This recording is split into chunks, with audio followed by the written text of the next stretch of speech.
I wear high heels and I have like acrylic nails, and I don't particularly want to get those dirty. And so when they look at me and go, "You're an engineer," I'm like, "Yeah, but not like how you think."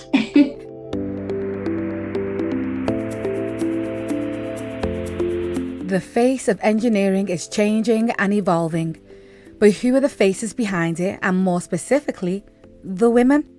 Let us take you on a journey of an exciting career that celebrates success and embraces failure.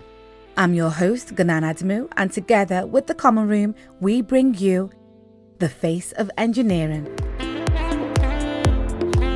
Today, I'm in conversation with Laura Hoang. My name is Laura Hoang.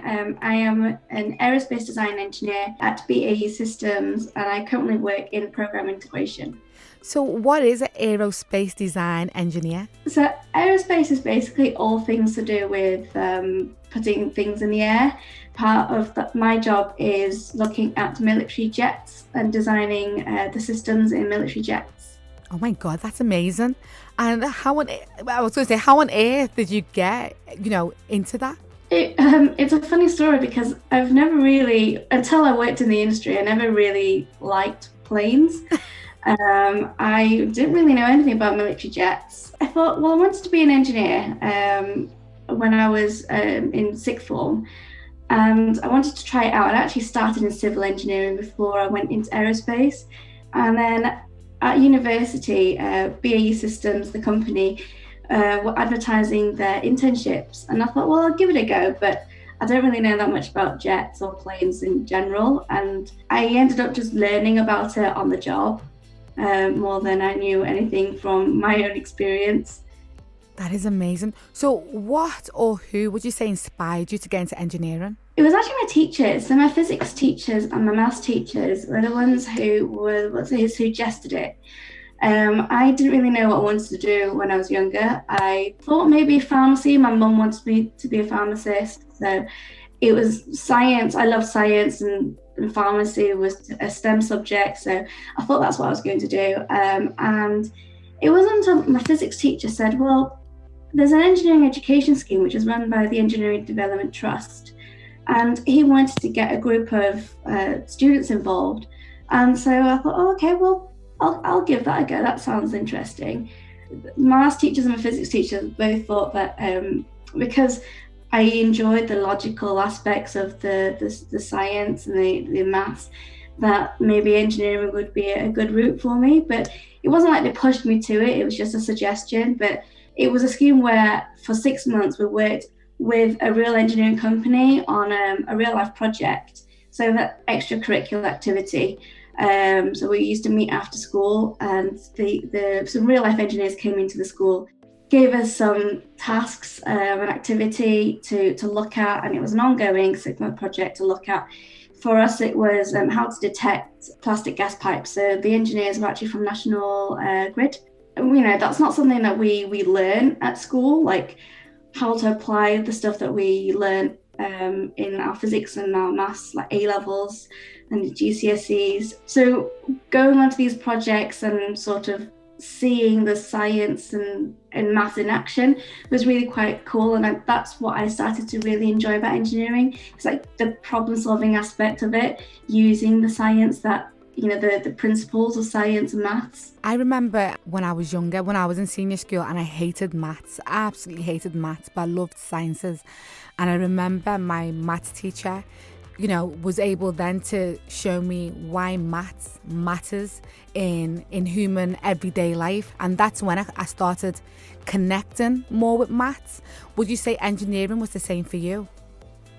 Yeah, and also I suppose at university you learn the principles and theories as you do at school, and it's only when you really put it into action and you see it applied to real life examples that you really get to appreciate it. And I always say that engineering is a bit like magic, because it's what makes things fly, it's what makes things work. Mobile phones, for example, it's all science and it's all engineering. And to be able to understand that means that you can then start thinking about everything that you use in your everyday life, and then think, oh, well, someone's had to design that and someone's had to make that work. And those people are the engineers. So what did you study at university? Or universities? So I went to Loughborough University and I studied systems engineering. And were there many women on that course? And even was there much diversity? Yeah, actually, we were quite good in our course for women. We mixed with the electrical and electronic engineering classes for some of our modules, and they didn't seem to have as many. I mean, I won't say that we were 50-50, we weren't anywhere like that. I'd say we're probably about 15% for women. In terms of like diversity and other aspects of like ethnicity, for example, we had a really good mix there. But for women, not so much. And so going into aerospace, is there that many women? There's been a big change I've seen. I think there's still more to do. So when I started 10 years ago, it's quite a funny story. I worked in a building where there weren't that many women on the engineering floor, the floor below us, but the women's toilets for the floor for the engineers, because we didn't have that many, well, there was only one toilet, and the cleaners used it as their cupboard. So when I started, I kicked up a bit of a fuss because they were like, oh, there's toilets downstairs. And it wasn't like I was the only woman in that engineering floor, but there were so few of us that there was only one toilet and it was the cleaning cupboard. So, well, were you able to implement any change? Well, I was only there for 10 weeks and they were like, oh, this girl's just kicking up such a fuss for nothing. No, but you know what? And I think it's things like that matter. And I mean, it's crazy because obviously we're in 2020 and things haven't changed as much as we thought it would. So my hope is by 2025, I'm hoping we will be having less of these conversations. You know, that's my thinking anyway. Now, you know, in terms of your family life, was engineering something that your family would have picked or, I would say picked as your chosen career? No, definitely not. So when I was younger, my dad wanted me to be a doctor, and my mum wanted me to be a pharmacist. At first, I wanted to be a doctor too, but I get queasy at the sight of blood, and I figured maybe doctor may not be the best way for me to go. That was kind of my thinking at the time, and then pharmacy was the sort of other option. Particularly the older generation, they didn't really care for me going to university. And then when I said I was going to do a sort of a postgrad, so I got a postgrad certificate in systems engineering as well. They were like, well, why does a woman need to be that educated? Like, their thinking was that I would scare off potential husbands. You know what? It's crazy, isn't it? It's absolutely crazy. And that happens across the African community as well, where it's like, don't be too intelligent. Yeah, it's such a 21st century in the UK as well, and they still have that sort of mentality. And then when I said I wanted to do engineering, it was even worse. They're like, well, why would you want to do that? then men really wouldn't want to marry you.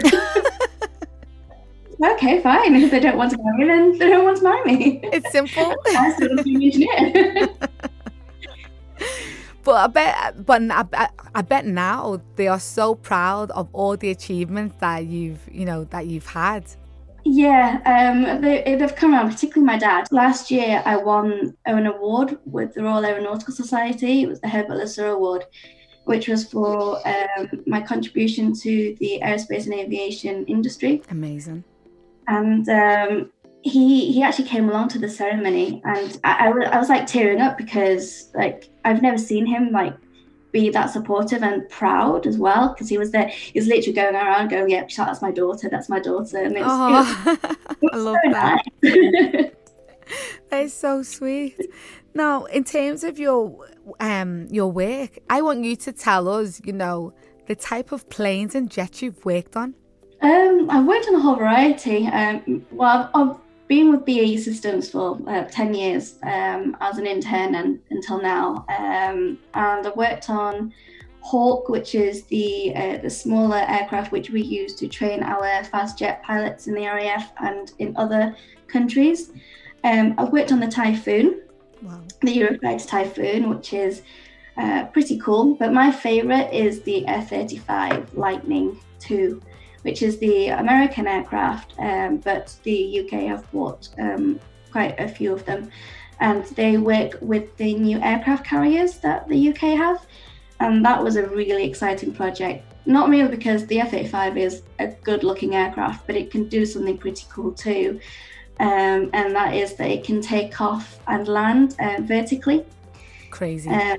Yeah, you think about that with an actual aircraft. I mean, the Harrier jump jet, which is before my time. I retired before really. I got an opportunity to work on it in the UK. That used to do the same sort of thing. It used to land vertically, but since that retired, we didn't have that capability until the F-35B.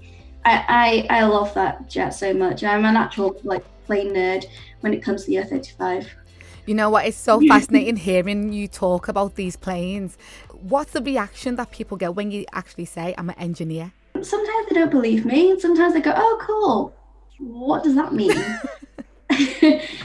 So I think that there's still that social perception of engineers being in sort of overalls and hard hats and sort of with tools, for example. And yes, some engineers do that sort of thing, but there's lots of engineers who also don't. And so me as an engineer, I'm mainly computer-based and desk-based. I wear high heels and I have acrylic nails, and I don't particularly want to get those dirty. And so when they look at me and go, you're an engineer, I'm like, yeah, but not like how you think. It's crazy. I remember when I would go out as a BBC member of staff, it would be, you work for the BBC, and I think, well, what do you expect? What are you expecting to see? Whereas I came in with my red lipstick, with big hooped earrings. I was just not what they expected. And it's amazing how people kind of, when you tell them your qualifications or you tell them your background, immediately the way they talk to you changes, and it should never be like that. Yeah, it's strange, the perceptions people have of, and also with our particular job in defence, obviously you have to get security clearance. With that sometimes comes a little bit of racial discrimination, racial tensions when they ask me certain questions about my background and ethnicity. There are other ways of saying it rather than just outright accusing me of being a Chinese spy, for example. No, you know what? I'm not even surprised. I'm not surprised whatsoever. And that leads me nicely into, so you're part of the diversity steering group as well. How important is that? So I used to be part of the diversity steering group for BAE. And I really enjoyed it, and I thought that we were making change, and I feel like we did make some, but I get impatient. That's just one of my traits. I sometimes, if I don't see change happening quickly enough, I get really frustrated, and I've had to learn through working in this industry that change doesn't happen overnight. Yeah. In particular, the industry that we are in aerospace and defence, things definitely don't change overnight, and it's a gradual thing. And so when I was on the steering group, there was a lot of talks about bringing in certain so particularly for me, the banter versus bullying campaign was something that I led whilst I was on I worked in HR for a little bit. So I actually came out of engineering and worked in HR and put together a campaign. It was definitely supported by Stonewall, who are an organisation supporting LGBT communities.